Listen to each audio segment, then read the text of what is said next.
My music of choice is house music. I grew up on like more so like '90s house, soulful house vibes. But I evolved into loving all kinds of EDM, house, trance, club, dance, you name it. I love it. Industrial And and yeah, industrial and like Daft Punk is pretty much my flares. got you.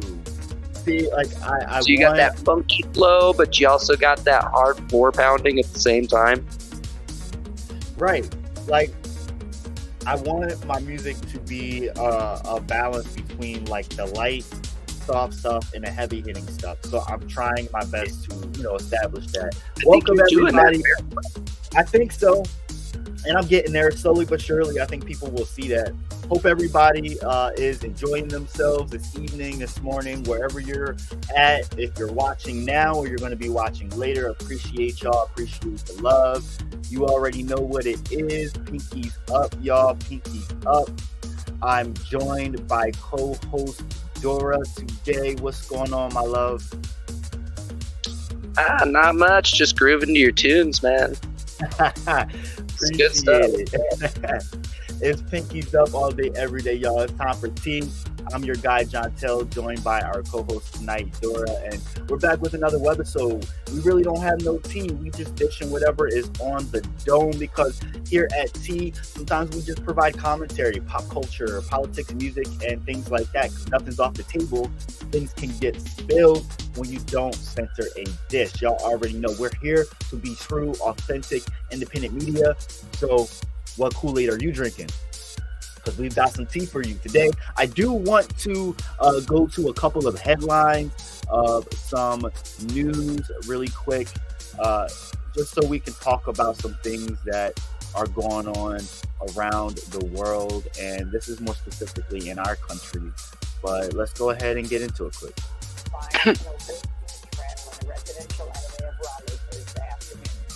Police say they've arrested a suspect identified only as a white male juvenile who's been hospitalized. Raleigh's Mayor Marianne Baldwin spoke after the shooting. We have to end this mindless gun violence that is happening in our country. We have work to do, but there are too many victims. And so we have to wake up. A jury in Florida has rejected the death penalty for Nicholas Cruz, who killed 17 people in a 2018 mass shooting at the Marjorie Stoneman Douglas High School in Parkland. On Thursday, Cruz was sentenced to life in prison without the possibility of parole after a single juror refused to recommend a death sentence. Under Florida law, death penalty cases require a unanimous decision. The life sentence drew angry reactions from family members who packed the courtroom. This is Ilan Mark Aladef, whose daughter Alyssa was among Cruz's victims. I'm disgusted with the system.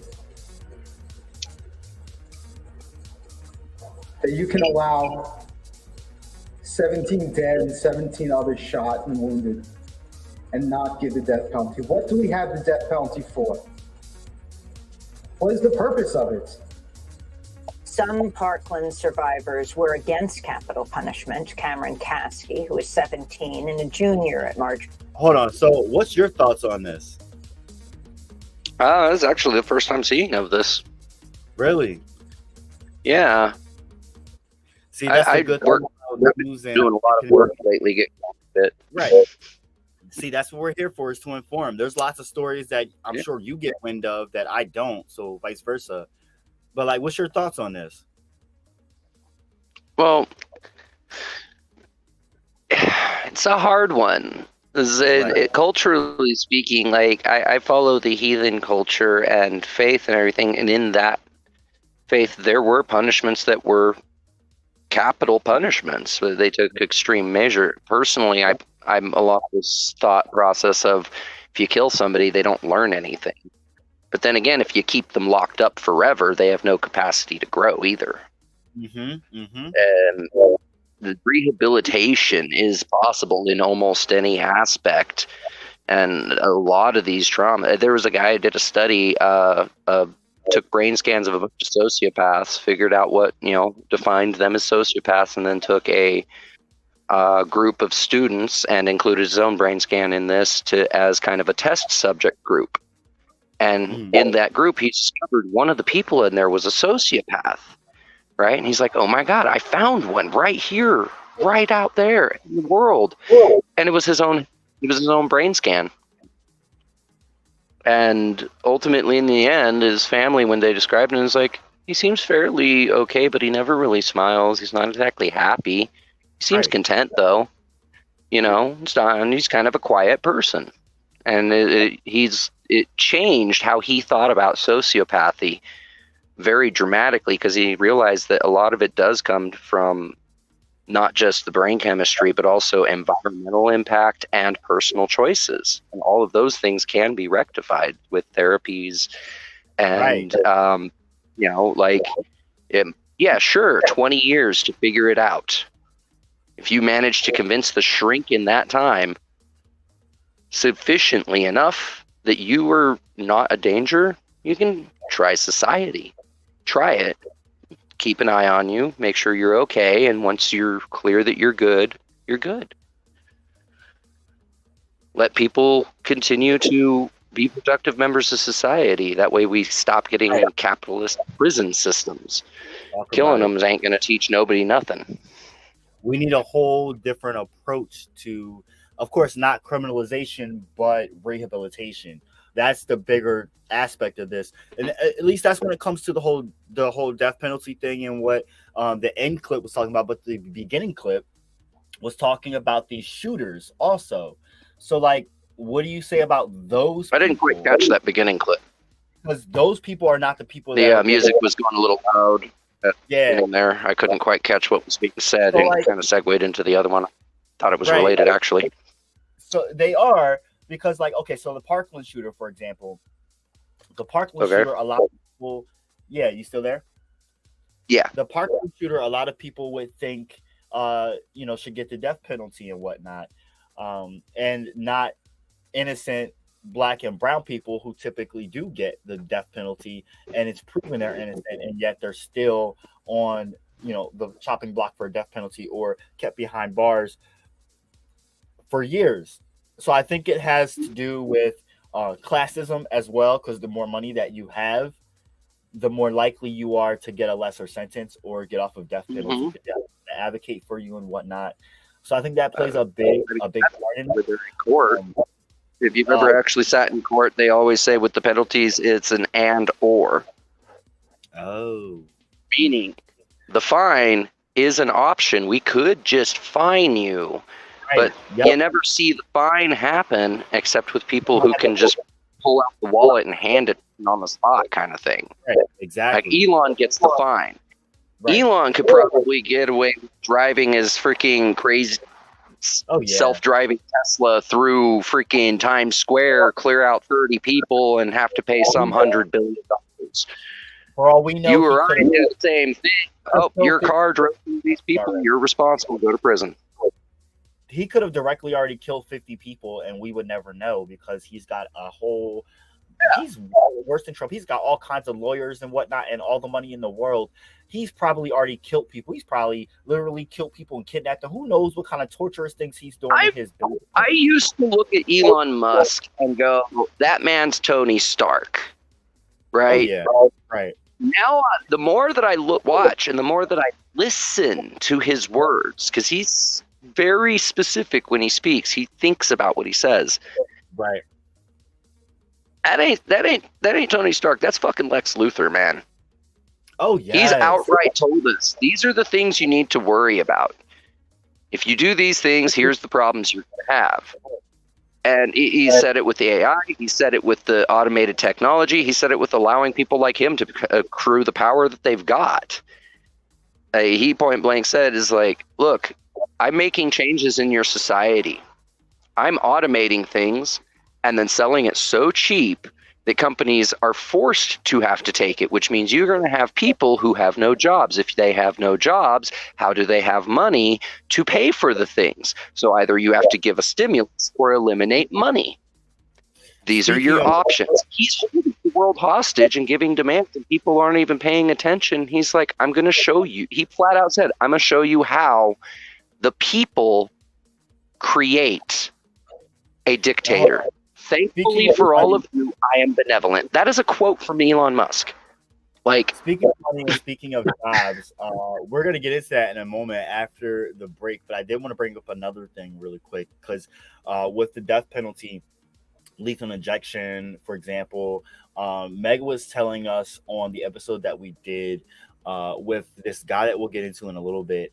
And when it comes to the death penalty overall, we talked about it a little bit, and she said that at least some states that apparently anybody can sign up to have the job to put someone to death. And with that being said, there can be sick motherfuckers out there that just want to that love to watch people die, that could go apply for that job, get it. And she said this is why there's so many fuck ups with lethal injections and death penalty, people getting put to death in general. So I think that is something to look at as well.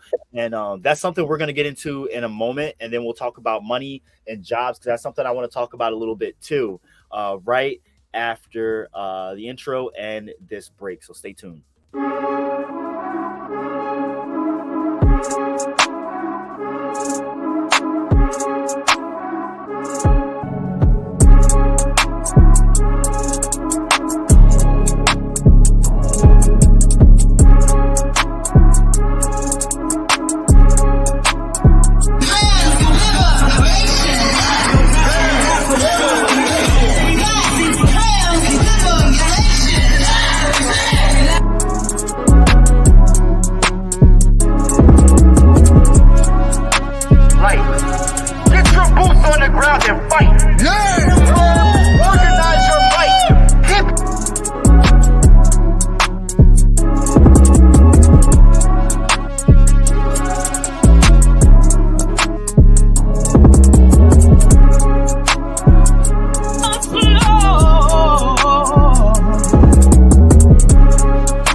Welcome back, everybody. You are tuning in to Pinkies Up, y'all. Pinkies Up.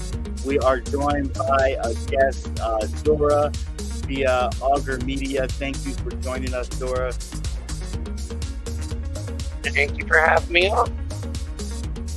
Of course, it is our pleasure. We were talking about money and jobs. We were going to get into that, and in a second I will. But I wanted to air this clip about immigration really quick because I think people do need to hear about this because it's something that we can talk about really quick too. Oops. 42 policy that's been used to block at least 2 million migrants from applying for asylum at the U.S.-Mexico border. The U.S. government this week announced it will only accept up to 24,000 Venezuelans under a new plan, while rapidly expelling others who don't meet strict financial and other criteria. Some 25,000 Venezuelan asylum seekers were apprehended at the southern border in the month of August alone as people continue to flee, in part due to the catastrophic impacts of U.S. economic sanctions on Venezuela. This is Venezuelan asylum seeker Leonesi Castillo, who was expelled to Mexico Thursday. I entered the United States. They sent us back with no response. They registered our fingerprints, took our pictures, and then sent us back over the bridge saying, like, go back home again. They didn't say anything. They requested that we have a relative who has been living there in the U.S. for over 4 or 5 years. It's unfair. We want a response. We're in Mexico. We've run out of money. We've had our bags stolen. Shelters don't take us in. We're stranded in the street. Nobody wants to help us. In more immigration news, the Texas Tribune reports a group of asylum seekers who were flown from Texas to Martha's Vineyard, an island off Massachusetts, by Republican Florida Governor Ron DeSantis last month, may be able to apply for a special visa to stay in the United States. This comes after Bexar County Sheriff Javier Salazar certified the 49 asylum seekers had been victims of a crime when they were coerced into boarding the flights to Martha's Vineyard. This could pave the way for them to apply for a visa for victims or witnesses of a crime. The asylum seekers were convinced to board the planes by a woman identified as Perla Huerta, a former counterintelligence agent who falsely promised them jobs and housing if they went to Massachusetts. In Ukraine, Russian officials have... Don't need to hear about Ukraine right now, but talking about this a few days back when, right about the time that it actually happened, I was telling Soup about that. It was, oh dear, like that's hilariously in his attempt, Ron DeSantis's a very criminal attempt to do this bullshit right here. To these, not only to these poor people, but as a political stunt. Mm-hmm. In the end, the victims he promised them are going to end up happening because of him doing it. So I think that's a hilarious way that his whole plan backfired. Not to mention he's probably going to get jail time. Even Biden was like, I'm going to try to give this man prison time for this because this is BS. It's not wishful thinking. And I hope I'm not right, but I have a feeling he's going to run in 2024. I think he is, yeah. No, it's just kind of becoming the nature of the thing, political stunts. It's stupid, especially when you put people like this in the middle of them. Innocent people who do not. Like, you just offered them precisely what they're dreaming of. Yep. My dad came here when he was 12 from El Salvador, fleeing a civil war. Okay, so immigration is very close and personal to me. Like, the day he got his citizenship, everybody else was all hodrum, yeah, cool, paperwork, good.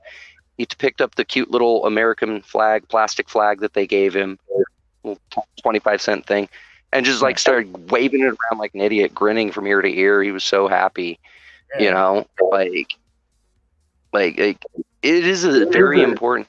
Consider this country is founded on immigrants. Yep.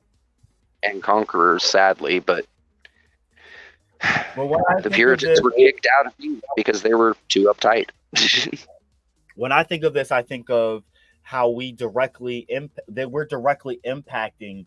We're the direct reason as to why Venezuelans are fleeing their own country. We're causing everything that's happening in Venezuela. Yet we're preventing the people that are coming here fleeing the atrocities we're creating from entering here, and we're sending them right back. So it's like we're literally same with El Salvador. Exactly. We're keeping a poison chamber, and we're keeping people in there. And every time they try to flee, we're either killing them or pushing them back in. And it's the same thing. We're going to cover it at some point. It's the same thing that happened with the move bombing in Philly in the 80s. They bombed One the of the building, things- and when people tried to escape, they shot them dead or forced them back into the fire in the home. Yeah, that is that. There's the freaking air bombings. Yep. I believe that's actually what you're talking about. The dropping from the helicopters over the buildings Yep. because of what was it? A small handful of. It wasn't Panthers. There was a different group. They were so basically they were like, think of black hippies. Yeah, They had it was the non-militant version of the same concept. They had a commune. They had a commune in the middle of West Philly, in the inner city. So that's why they stood out, and like they were a nuisance to neighbors, yes, but neighbors didn't want them to be killed and die. They just wanted they wanted the noise complaints to go away, because every time. Now there were years before, you know, leading up to that, they would get arrested here and there, and they had issues with the cops. But when they started doubling down on their ideals and like what they, you know, wanted for the world, you know, they started putting out loudspeakers that would 24/7 blast their ideals. And so obviously the neighbors didn't like that, but it didn't mean that the neighbors wanted them to be bombed or that they wanted their homes to be catch on fire and go down in flames in return, because I think it burned at least a city block. There were like 200 residents that were out of a home overnight. It was an entire strip out of a project. Yeah, the thing took up full city block, and a couple of the other buildings caught a little bit of damage off of it too. Again, this was only it leveled that. It was a massacre. It was a deliberate and direct massacre. And from some of the digging I've done on that same thing, I'd have to do some searching, pull up and stuff to get you the cited links for it. But there was a very heavy connection after investigation that a lot of those officers were directly members of the Klan. You know? Yeah. Philly, that was the thing. Philly's right down the road from me. So, like in West Philly, I grew up being in like 24/7. That area, you could see the new houses, and you could still see exactly, you know what I mean? You could tell, not only that, they have a marker there too, so they give you a little history about it. But Philly is a very racially segregated city, and it's still I've traveled through. I've seen. It's still a very racist city, and there's places where there's predominantly black people. There's places where it's predominantly white people, and the stark, you know, disparities between rich and poor, black and white, are alarming when it comes to Philly compared to like other cities.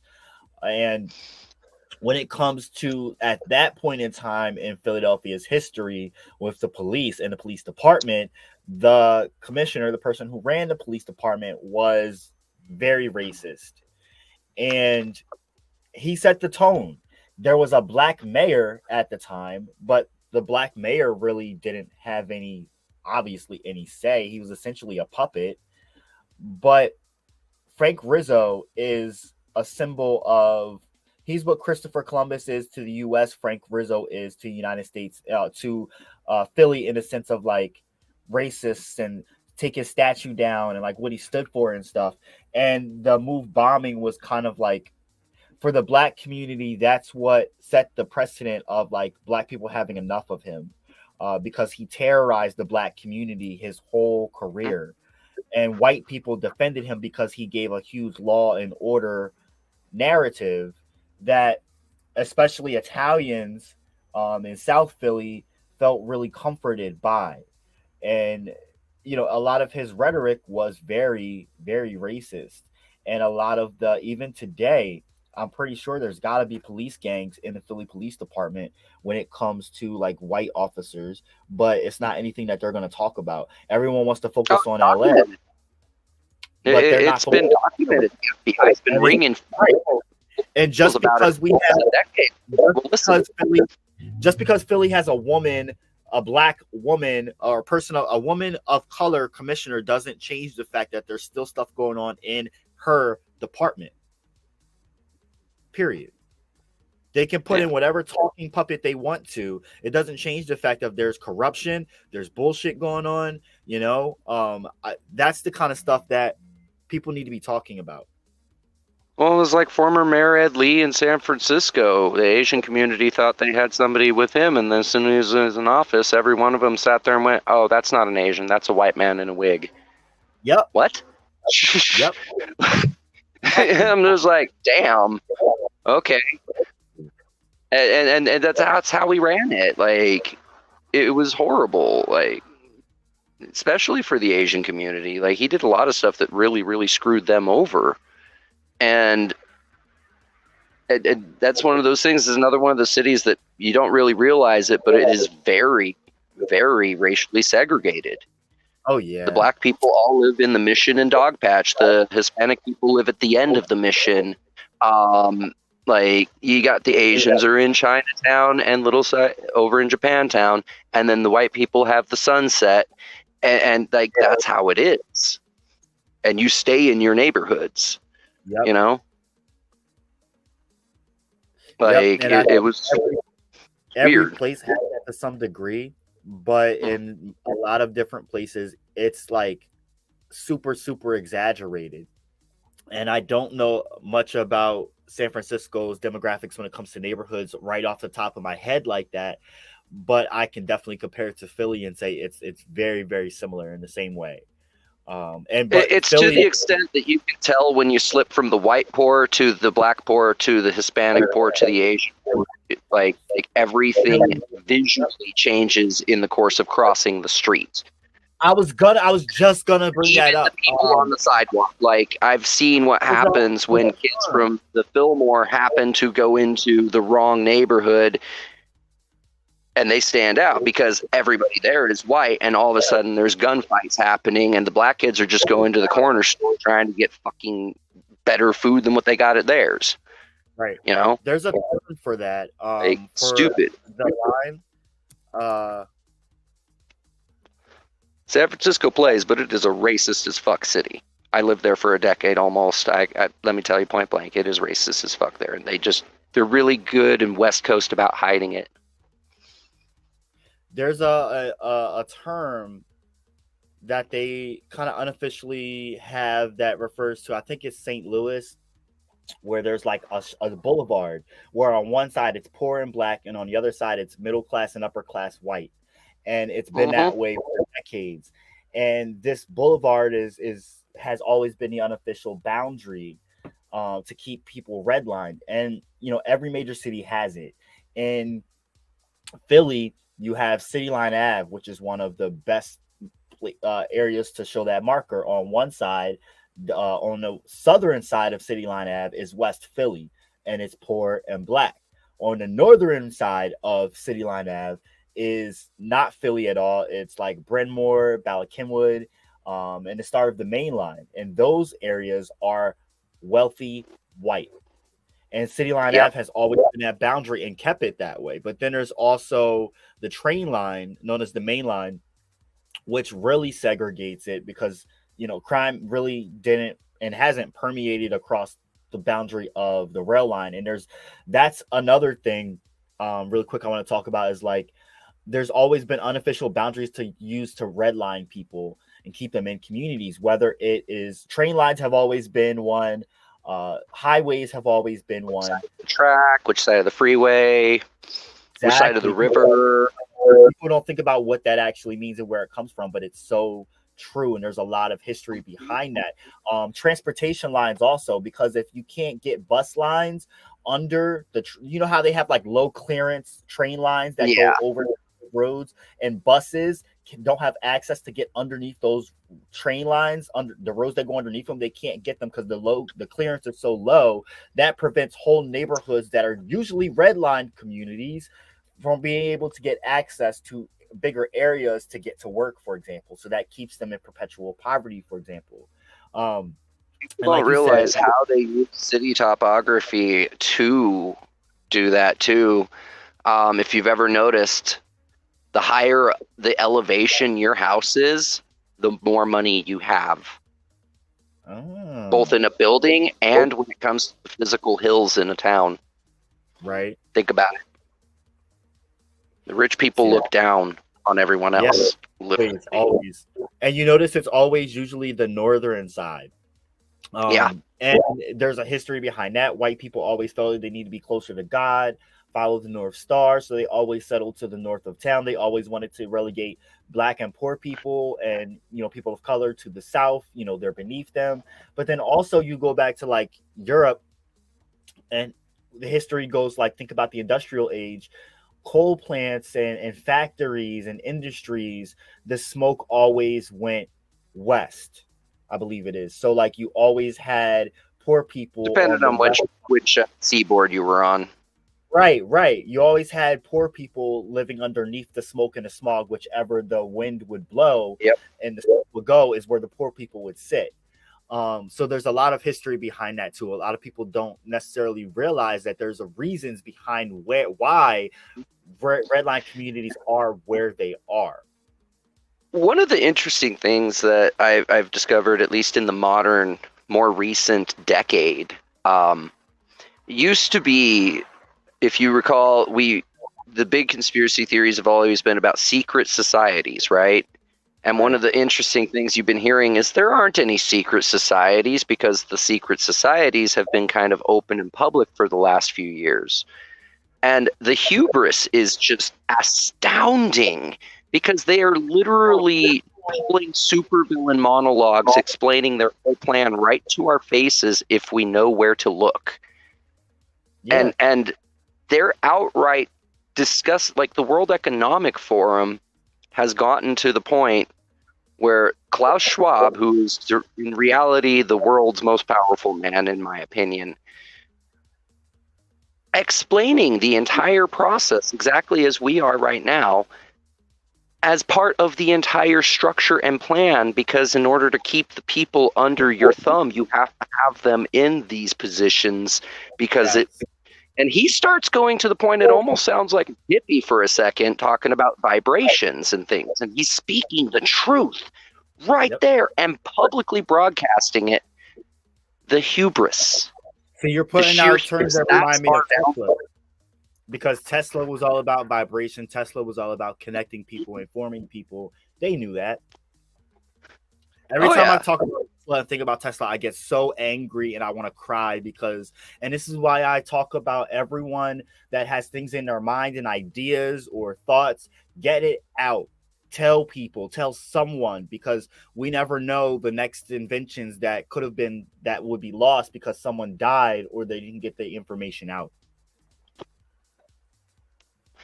A great example, and this is speaking to the same demographic. This is more of where the root source is. People keep asking, what can we do to fix our education system? What can we do to fix our pharmaceutical industry? What can we do to fix X, Y, and Z? And if you take back to the foundation of each of these things as a major industry, you find the same 5 people making quotes about the very things. Carnegie and Rockefeller and Ford were involved with the creation of education, and they said the whole point of it is to make people stupider until all they can do is follow orders and push buttons. You want to know what's wrong with our education system? We created it. That's what's wrong with it. We need to get rid of it and go back to the way it was. Parents, teach your kids. Take your kids with you to work, so they learn directly from you, speaking with you. Learn the trade crafts. Get out of the office and go pick up a hammer and nails and start making shoes. Oh my goodness, I was just talking about this with my boyfriend the other day, because I dropped out of high school in 12th grade. I went and got my GED, and I said, whatever I do with my life, I'm just not going to do the same thing that everyone else is doing, because I don't want to be a mindless fuck, but also I saw the value in not being propagandized and being a mindless sheep. Not to discredit anyone who's a therapist or a social worker or a journalist or went to it's got quote unquote formal training to do whatever they feel they need to justify themselves to do that, whatever. I'm not knocking you. However, there's so many different ways of education and learning in life, and raw learning is a great way too. But also learning a trade, like you said, picking up a hammer, picking up a computer, learning the inner workings of things. There are so many needed professions and know-hows in this world, intelligences in this world that are so needed that we're falling behind on because the powers that control currently are pushing us into certain lanes that we don't need anyone in, A, and B is just pushing people to be nothing and live without purpose. And what does that create? It creates a whole mass of people that are essentially, just like we say, sheep that are controlled. And what happens? They pull the wool off every season, and we're continued to be left with nothing, just existing. What are you doing with your life? Klaus Schwab said it best, the goal of the elite, his goal, by 2030, the people of the world will own nothing and be happy. We're just about there. Have you guys ever looked at the whole, what was the other one? Vanguard Investments and BlackRock. Have you looked at those two groups? Respectively, those two investment firms own the majority shareholder of every major corporation in America and most minor corporations in America. Recently, they started doing something very, very strange. They would go to the extent that if you're selling your house for $250,000 and I got it cash in hand right now, I'm about to exchange with you, and they come up out of nowhere. We'll throw some zeros to the back, give you $2.5 million instead. Cash in hand, I want this property. The point is buying it all so no one can own. Everybody is forced to rent. Yep. This perpetuates exactly what you're talking about even further. And there has been rumors coming from various corporations of debates going between them and states over acquisitions of land that they're trying to create to do something that we haven't seen since coal miners fought against the government. Dora, for their freedoms from company stores. They're trying to create company towns. Let's just pack up and move to Patagonia, because at this point, I think that's the only place at this point. This is ridiculous. See, like, I've been talking about this and screaming about it and trying to break it down in minute ways about explaining. We're talking about the housing market right now, for example. And I didn't know that, like, for example, BlackRock was one of the ones behind it, but I should have known. Here's the kicker. Cool. Who owns BlackRock? Vanguard owns the majority shares of BlackRock. Who owns Vanguard? BlackRock owns the majority shares of Vanguard. Wow. If you follow the paper trail far enough into it, you get to this teensy little holding company owned by one Klaus Schwab. Who owns the majority shareholds of Elon Musk's everything? Vanguard. Wow. Klaus Schwab owns the planet. And the rabbit hole gets deeper. Exactly. The literal only way to get through this, there's a trick I've learned. You play their game by their rules your way, because that's how they play their game. There's rules. Need to know the rules. Once you know the rules, play by the rules, but do it your way. What happened if everybody made an agreement tonight? Everybody in the world that come tomorrow, we all do exactly the same thing we do every day. We go to the stores, we do our jobs. Truck drivers drive, farmers farm, everybody does everything the same. But when you get to the store and you go to scan your item, clerk rings it up just like that. Oh my God. And you don't hand them money, and they don't expect any money, and everybody just stops using the money. We keep the supply chain going. That's what it means to seize the production, means of production. Now, the trick is never hand the keys off to anybody ever again. This is where the distinguishment between communism and anarchy lies. Communism gets the means of production and then hands the keys to somebody to control over it. That's how you end up in dictatorships. Same thing happens with capitalism. Goes up the same chain until you end up with a leader that owns everything. Anarchism is the source of things like the Constitution. The Constitution is literally from a part of anarchy, which is very centrist in as far as anarchist goes, called constitutional anarchism. And it's rules against the government, what they may and may not do. That's what our Constitution is. and a threat to the government that if they ever step out of line, we will literally murder them and replace them. The thing is, that's the thing of it. It's crazy that you brought this up because a week ago, a friend of mine said the exact same thing, and it just the light bulbs went off in my head. I'm like, oh my god, yeah. Why hasn't anyone brought that to my attention at least? And here you are saying the very same thing in pretty much the exact same way, and it's freaky, but it's also like comforting to know that there's someone else besides my homie who's a friend to the Leon Block. Shout out to Will. Who thinks the same way and has the same idea. So it just automatically made me think of how many other people out there are thinking the same exact thing and wanting to do the same thing. Somebody to say it. Yeah. You got to hear it to know that you're not crazy. And it's an old man told me that once long ago. Famous man, Pirate Mike from Occupy, told me the exact same thing. And I looked at him and said, that's what I've been thinking forever. And he's like, you're on the right path. Spread this idea. Eventually somebody will get it and we'll all take hold. Yeah. Because that's the thing, is on that day, the only people that have a problem with what just happened are going to be the people sitting at the top because their status symbols just became nothing. Anybody can go just have the house. Right. Or get the Maserati. It doesn't matter. It's a matter of preference over social position at that point. As long as there's an inventory of how much we're using, we know how much to produce. So on and so forth. Nobody's looking to get ahead of anybody because everybody's looking to share and have an equal value. You know? Yeah, at the very beginning, you're going to have some chaos because people will be like, oh my God, I can go get 100 Xboxes. And people are scared of that chaos.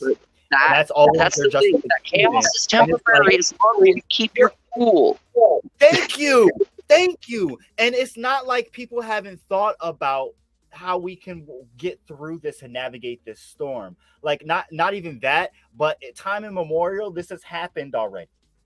So it's not like our natural instinct and reactions won't kick in, and then the seas will settle and the storm will calm again. Like, people need to think about this. Think about the human instinct. Think this through and stop not thinking for once, you know? And it's like there are so many people out there who have brought up this argument, and people just want to justify, well, it's going to be pandemonium. It's going to be crazy. You think? What about now already? You think the world isn't already in chaos and pandemonium every single second? Let's just have it even like a whole, like, what do I want to say? Let's amplify it really quick and then be over and done with it. How about that? Let's think about it from that perspective. If I'm making sense here. I want to postulate a challenge, and somebody hashtag Klaus Schwab into this. I want him to listen to this real quick. You say by 2030, the people of the world will own nothing and be happy. I beg to differ. By 2030, the people of the world will own everything.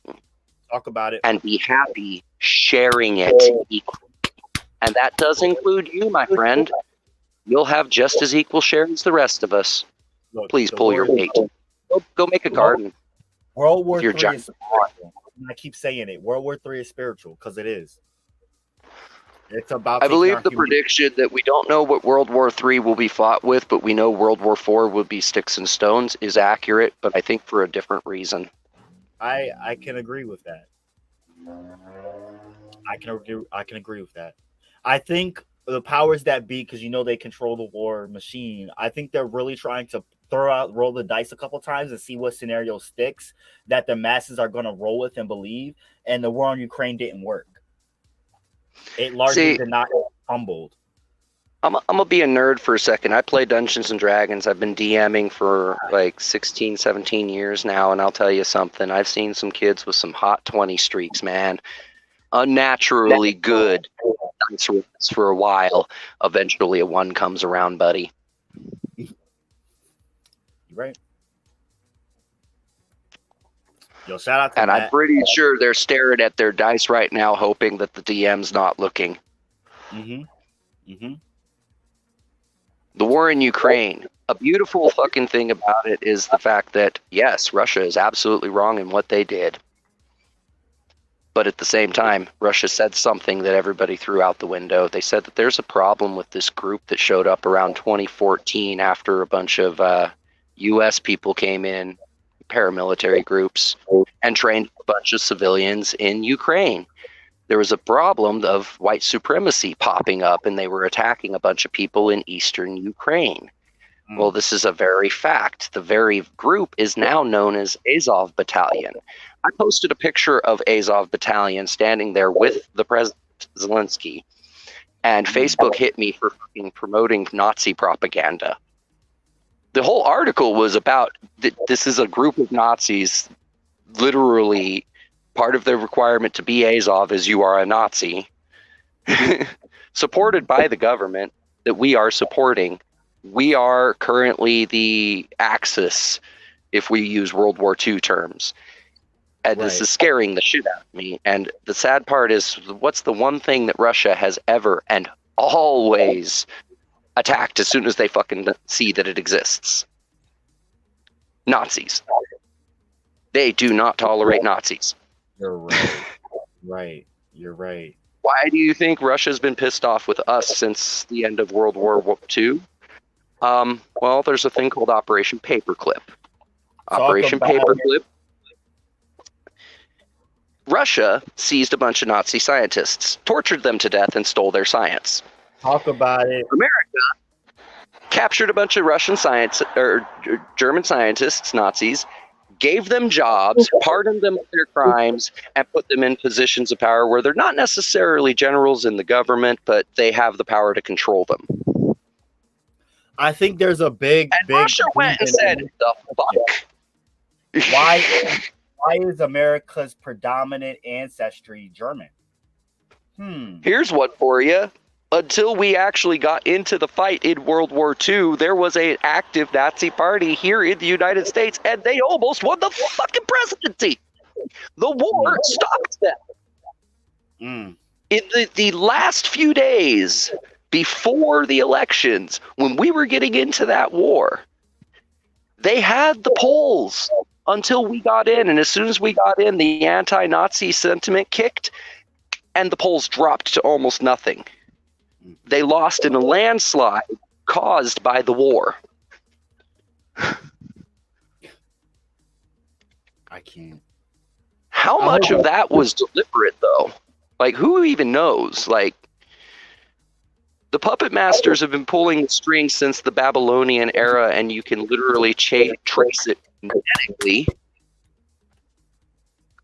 Talk about it. And they exist in every empire. Every empire founds with a cousin of an empire that falls. History always repeats itself. It's always his story. And remember, the victors always dominate, but there's always backstories there for us to remember. And the proof is always in the pudding. Again, history repeats itself. People don't think about this, but it's something for us to talk about another time. I do want to get into Operation Paperclip another time as well. And you just gave me so many different topics to go off of. We do have to wrap up. But Dora, I thank you so much for joining us. This was a really great conversation. I love getting into topics such as what we talked about tonight. If anyone ever wants to come on T or the Leon Block and have just a regular chat about anything, anyone is welcome. You can always DM us at the Leon Block on Facebook.